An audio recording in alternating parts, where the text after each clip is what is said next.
So, Matt, with all of that experience in UM and now with our new AuthAI product, I forget, because of all the months of diligence, that everybody doesn't understand how it works. So can you just share a little bit, like, how does the product actually work? Absolutely, and I think you're going to see through some of the discussions afterwards that it works really well. Before I go into sort of what does this particular solution do, I think we would benefit from reframing what problem we're actually solving. Everyone's talking about solving the auth problem, and for sure there is a problem with auth. And I think everyone collectively is probably the single biggest problem everyone can agree on collectively that needs to be better. But in reality, what problems is auth solving is probably a better place to start. So I'll just back up again, back to 2005.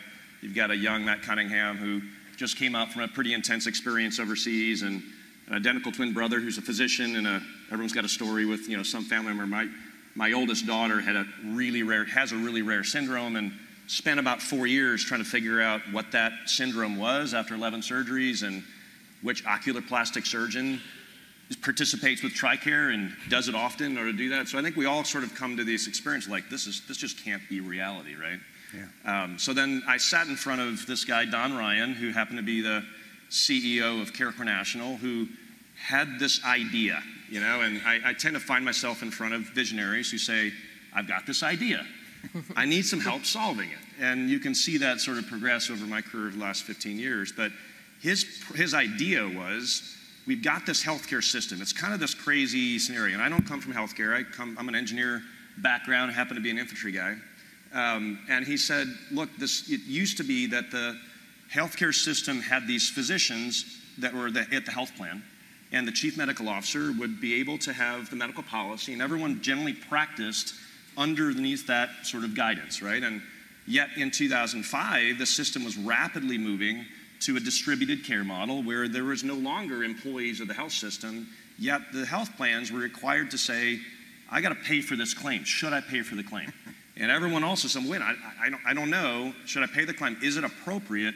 Is it medically necessary? And so the idea of radiology benefit management started in that process, and they said, look, we're going to get a bunch of nurses and some radiologists, and we're going to come up with what is the best science out there and have the experts say it's appropriate. And I will guarantee you that it's appropriate, and if you don't pay it correctly, I'll take responsibility. So there's like, all right, we're going to do this. And they were doing it pretty effectively for about 4 years with about 50 cases a day.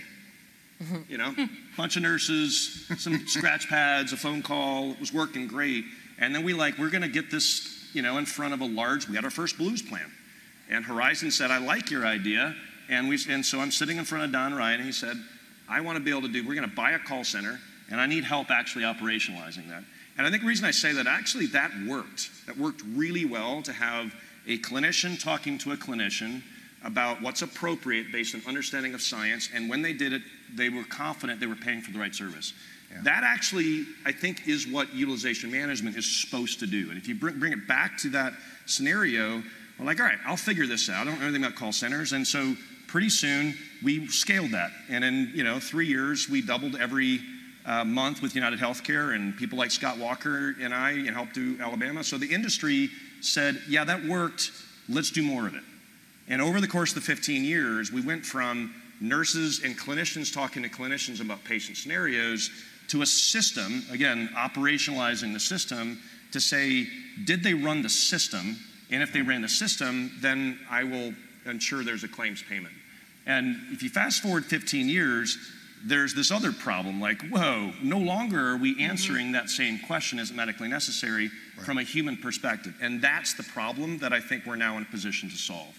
Yeah. And so, obviously, that was my charge as well when Evicor took over. And I will tell you, I tried very hard. A lot of the Diameter Health, Fusion team worked with me at that particular problem. And we tried to do what we're doing today, which is, can we automate the process? Can we get the process more effective? Can we collect clinical data? And in 2016, I will tell you, it's one of the first times I can actually say, we didn't solve it. And there's a number of reasons for it, including I don't think the industry was ready for it.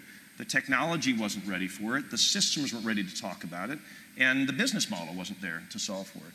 So fast forward into 2021, Jeremy Freeze calls me up and said, we've got this opportunity to do what we've been doing in the provider space with a potential partner in Florida, and we need your help to sort of make sure we're doing it in that manner. And I think to say that we're looking back on a statewide implementation where we're answering the question as if we were a physician, is it medically necessary based on the individual information we have in the clinical data, and we can confidently say it's correct, therefore pay for it, it feels really good to be in the back end of that when that scales, and that is utilization management.